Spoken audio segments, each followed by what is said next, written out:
What's good? What's good, everybody? Welcome back to another episode of the Urban Platform Speaks. Make sure to like and subscribe as you tune into the channel. Check out the content. And with that being said, man, I want to speak on some comments that Nick Wright made. Right, Nick Wright just said that Kobe Bryant was never a dominant player in the NBA, and this is, in my opinion, Nick Wright. I'm not really surprised because Nick Wright always saying some crazy stuff, right? But and he's not the first player to or the first person to come along after the passing of Kobe Bryant to want to change the narrative as far as Kobe Bryant is concerned. What was the guy? Tracy McGrady said that if had he played with the Lakers, he would have been able to have the same type of success that Kobe Bryant did, right? If you replace him with Kobe Bryant, which I thought was crazy. And people trying to downplay Kobe, how really great Kobe was in the NBA, during his era. So this latest statement about Nick Wright, in my opinion, definitely I disagree with. But I'm glad that Lou Williams, because they spoke about this on the Running Back podcast, and I'm glad that Lou Williams, he stood up for Kobe, right? And so what I'm gonna do is I'm gonna play the audio from that podcast, man. And at first, Lou Williams, man, he was so caught off guard and upset by the comment that he really couldn't speak on it, right? So what I'm gonna do is I'm gonna go ahead and I'm gonna play the audio, then I'm gonna come back and give some more input on Kobe Bryant and his era. If Nick Wright got a new PR person, but every day, guys everywhere, every day we got another Nick Wright quote. This time said that Kobe was never the best player in the league because when Kobe got good in '99, Shaq was there and he was the best till 2002. Yeah. Tim Duncan also then took over. And then LeBron came along. And so he never had a window in which he got to be considered the best player in the league. Who wants to take this first? Lou? Because you're smiling. I'm looking at, listen, man.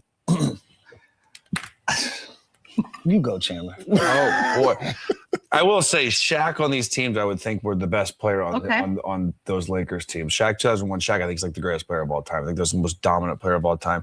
That being said, Kobe Bryant. I got it. I'm sorry. I got it. Got your thoughts together? In 09, that's not where we were going with it. In 09, when he won MVP, and then he came back the next year in 2010 and 11, and he won a championship with guys that they said that they wouldn't be able to compete at that level. Kobe Bryant was the best player in the world that year. I don't care what the stats said, any of that. From a standpoint of putting fear in guys and making the most of a roster that he had and was able to go out and get a championship with that. Now, granted, he had talent on there. 6th man of the year. He had power with him. Kobe Bryant was the best player in the world, 2010, 2011. And you can make a case for a lot of years like that, whether you like him or not. So all this Kobe Bryant rewrite history stuff. I'm sorry for cutting you off. What is happening? Why are we doing this? I didn't have anything positive to say at first. I took a deep breath. I think you did a good job. Okay. I'm going to make a confession. He also, Nick Wright, said something crazy about Shea was the 9th greatest guard of all time. He's got 2 in there that There's no way I'm putting Jerry West over anybody else. So let me address what Nick Wright said, right? And I agree with Lou Williams because Kobe Bryant, like during that time, and I think part of the reason why LeBron James even left Cleveland because he saw what Kobe Bryant was doing and he figured that he needed more help. So that's why he wanted to go and team up with Dwayne Wade and Chris Bosh down in Miami because Kobe Bryant just, he was dominant and he was the face of the league.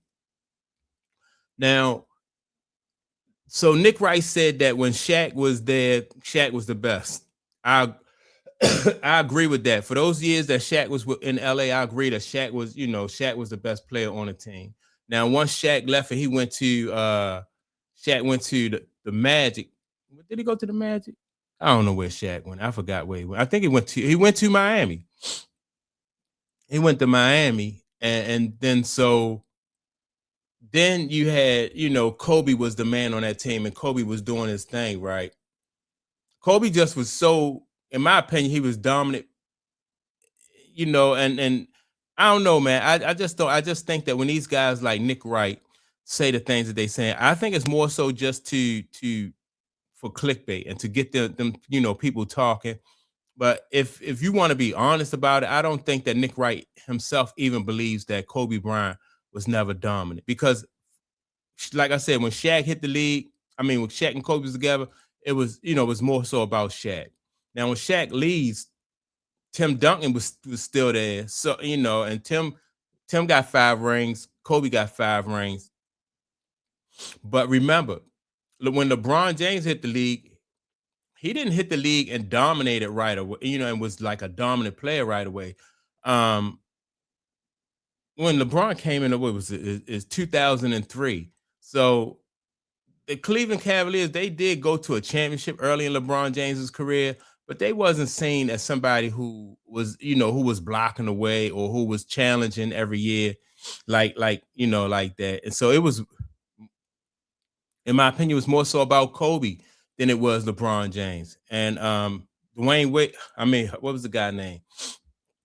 The Spurs and Tim Duncan. Tim Duncan was kind of like more so, he's not as flamboyant. He wasn't out there, so he wasn't the face of the league. They was doing their thing from time to time, but it wasn't like that. It was Kobe, man, that people really was really afraid of. They wasn't really worried about anybody else in the league.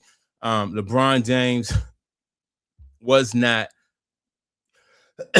He wasn't Miami Heat LeBron James, and so I just think that this guy is Nick Wright be reaching a lot of times. That's why sometimes I don't even really pay him no mind. But I was glad that Lou Williams just told, he was one of the guys who just stood up and said, look, man, come on with this revisionist history. Because, what I said earlier, when you had guys like Tracy McGrady saying that they could have did the same thing that Kobe did, and it don't work like that. You don't get to walk in somebody else's shoes. You only get to walk in your own shoes. So when Tracy McGrady said that, I just thought it was a bad look for Tracy McGrady. Real Kobe fans, real basketball fans they don't really, they didn't buy into that, what Tracy McGrady was talking about. And I think real basketball fans are not even buying what this guy Nick is talking about. I just think it's something to give people to talk about. It's more like clickbait type stuff, but Kobe was that dude.